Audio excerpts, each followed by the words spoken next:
Jonathan, you and I spoke before the game and you said Celtic were the only team that you hadn't beaten your tenure at Motherwell. That now records came to an end with a fine 2-0 victory. You must be delighted. Delighted, yeah. The spirit we showed today was excellent.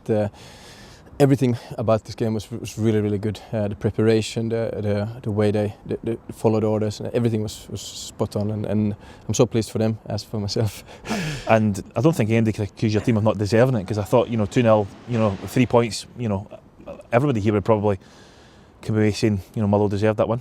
I think so. I think if the chances, you look at the good chances, we had much more. They had much more of the ball. The good players on the ball, we know that, and there's nothing we can do about that. So we have to play accordingly, and that's what we were doing. We moved side to side with a solid 4-5-1, and when we got the ball, we knew that they take risks, and we can hit them on the break, and we did that. I felt first 10 minutes we rode a storm a little bit.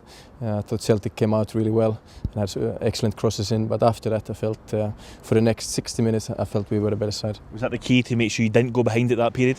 It is. I always say that if the old firm gets, or good teams get something, it's easy for them to play and pick you up, and we've been guilty of that in the past, and I felt today we defended really, really well. After two centre half was excellent in defending crosses in the beginning, and after that we got into the game more, and we started being more composed on the ball. You mentioned Celtic's possession. Undoubtedly they had a lot, but you actually restricted them to very little. It was mostly shots from distance and 25-30 yards. Ross Stewart's not had massive amounts to do. No, we talked about that, and that's the thing with Celtic playing. They want you to get out of position so they can slid balls through, but if you're a solid back four and a solid midfield 4 or 5, it's hard to do that, and you have to work really, really hard, but it's that final ball that's important, and if we can restrict them from giving that one when we get the ball, we have the chance to counter as well, because they then have committed themselves forward to a lot of players. So we knew that was our game plan, and it worked today.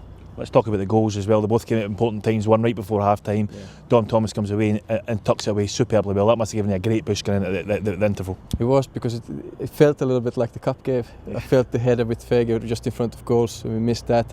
We had another chance that we missed, so I felt, oh no, it's one of those games. But Dom was excellent today, really excellent, and took the ball, pressured well. He's very good at pressing, and then took his goal well. And as you said, just before half-time, he gave us a massive boost going into the break. And obviously it's finely poised at that point. It could go either way, and then he grabs another one, which is a great steal in the middle of the park, quickly breaking, great ball from Carswell, and what a fantastic finish into the top left-hand corner.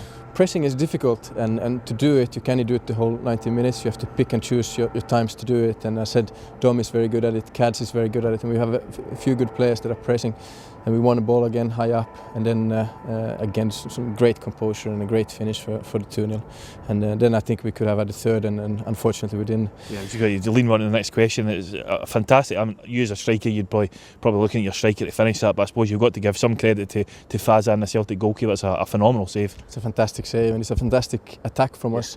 Dom's through ball to Higgins, and Higgins, who came on after 15 minutes, which is always difficult, had an excellent game and excellent cut back to Dylan, and Dylan deserved a goal for his hard work today. I always shout at Dylan a lot, but that's just because I've been a striker and I want him to do well, and I thought he was excellent today, and he deserved a goal, but great save. We talked before the game about 3 defeats, albeit in the 2 of them you felt you merited a bit more. You put that right tonight, you go back onto winning ways. How much of a boost is that going to be for the young lads as well? It's a massive boost, because if you go into the 3s, straight defeat, 4 straight defeat, and all of a sudden you're in that rut and a little bit pressure.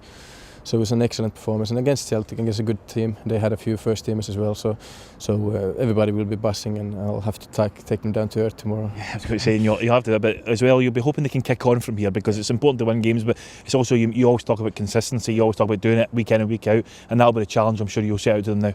Yeah, definitely. And there's a few players I said today, like Ross Stewart, who's a good goalkeeper, but sometimes maybe lack a little bit belief, and I think the way he played the last 20 minutes was excellent, and young Jack McMillan, who still sees himself as a bit player, and I keep telling him, you're a very good footballer, and I think playing against the best in the country, doing well, I think that should, if nothing else, that should give them that boost and belief that to move forward.